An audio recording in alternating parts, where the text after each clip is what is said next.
بسم اللہ الرحمن الرحیم۔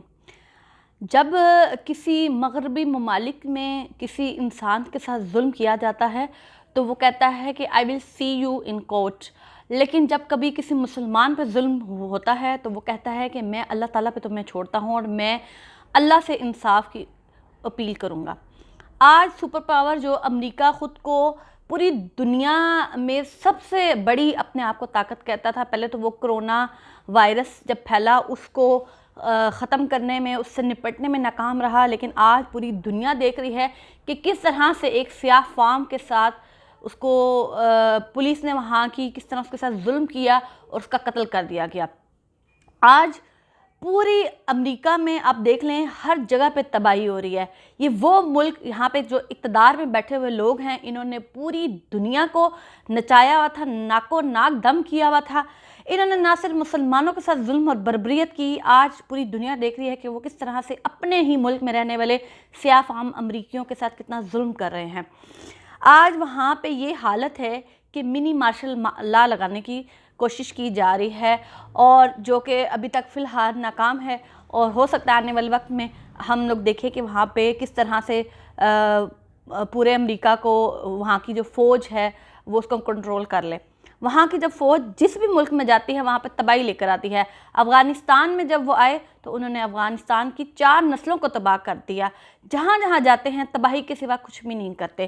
یہ اللہ کا انصاف ہے، اور میں آج اللہ تعالیٰ کے شکر گزار ہوں۔ میں صرف ایک بات کہتی ہوں، میں ہمیشہ بات کرتی تھی کہ کشمیر میں ہونے والے مظالم کی وجہ سے کشمیریوں پہ جو ظلم کیا جا رہا ہے، ان کی آہیں، بددعائیں، سسکیاں ہندوستان کو لے ڈوبیں گی۔ اور اسی طرح امریکہ نے عراق میں تباہی کی، فلسطین میں تباہی کی۔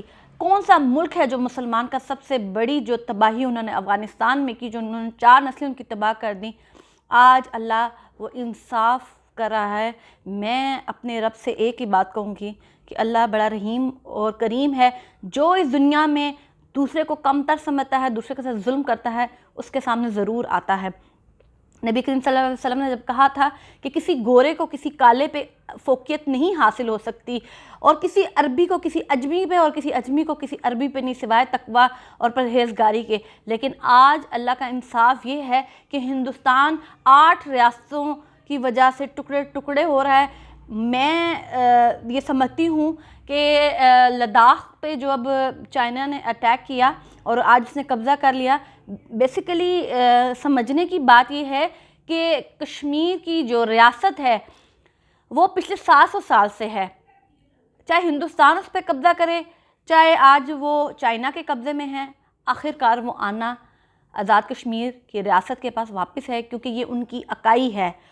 گلگت بلتستان، لداخ، ریاست جموں کشمیر، اور آپ یہ سمجھ لیں کہ یہ جو 5 اکائیاں ہیں، آج چاہے وہ ویلی کا علاقہ ہے کسی کے پاس بھی ہے، چاہے کشمیر جو ہمارا آکوپائیڈ ہے وہ اس وقت ہندوستان کا قبضہ ہے، آنے والے وقت میں آپ دیکھیں گے کہ ہندوستان کے ٹکڑے ٹکڑے ہوں گے، اور وہ چین کے ہاتھوں ہوں، پاکستان کی افواج کے ہاتھوں ہوں، انشاءاللہ تعالیٰ وہ ضرور ہوں گے۔ دوسری بات یہ کہ میں ہمیشہ سے کہتی آئی ہوں کہ ہم مسلمان ہیں، اجمی ہیں، اور ہم لوگوں کو نبی کریم صلی اللہ علیہ وسلم کی دعا ہے، خدا کے لیے ہوش کے ناخن لیں۔ کبھی بھی یاد رکھیے گا، جس کو عروج اللہ تعالیٰ دیتا ہے اس کو زوال بھی ضرور ملتا ہے، اور جو زوال پذیر ہوتا ہے وہ یہ مت سوچے کہ میں نے صرف زمین پہ ہی دسنا ہے۔ اللہ تعالیٰ بڑا رحیم اور کریم ہے۔ آج ہم لوگ سپر پاور کو دیکھ رہے ہیں کہ وہ کس طرح نیست و نابود ہونے والی ہے، اور اسی طرح ہندوستان کے بھی ٹکڑے ٹکڑے ہوتے ہوئے ہم دیکھیں گے کشمیریوں کی آہیں، بددعائیں، سسکیاں، جو ان کے ساتھ ظلم اور بربریت کیا گیا ہے، اس کا خاتمہ انشاءاللہ ہم اپنی آنکھوں سے ہوتے ہوئے دیکھیں گے انشاءاللہ۔